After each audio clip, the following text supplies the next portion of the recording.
अस्सलाम वालेकुम नाजरीन, आप देख रहे हैं KTV HD न्यूज़ और मैं हूं आपके साथ नीलम नवाब। आइए चलते हैं आज की इलाकाई खबरों की तरफ।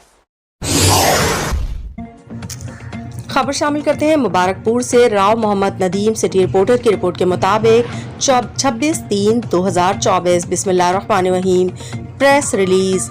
मलिक मुमताज हुसैन सीनियर नायब सदर पाकिस्तान पीपल्स पार्टी जिला बहावलपुर ने KTV मुबारकपुर बयान दिया, जिसमें उन्होंने चौधरी इरशाद अहमद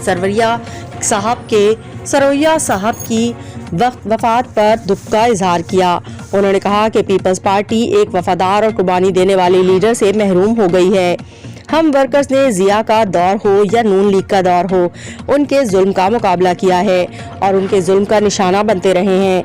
इन जालिमों ने हमें नाहक अपने जुल्म का निशाना बनाया, लेकिन हम वर्कर इन जालिमों के आगे नहीं झुके। चौधरी इरशाद सरोया हमारे पुराने साथियों में से थे। हमें और पार्टी को हमारे पुराने साथी सरोया साहब की हमेशा कमी महसूस होती रहेगी। जब तक हम जिंदा हैं, इनकी कमी महसूस होती रहेगी। बारगाह इलाही में दस्त बदुआ हूँ, बारी ताला हमारे इरशाद सरोया साहब को जन्नतुल फिरदौस में आला मकाम अता फरमाए। आमीन सुम आमीन।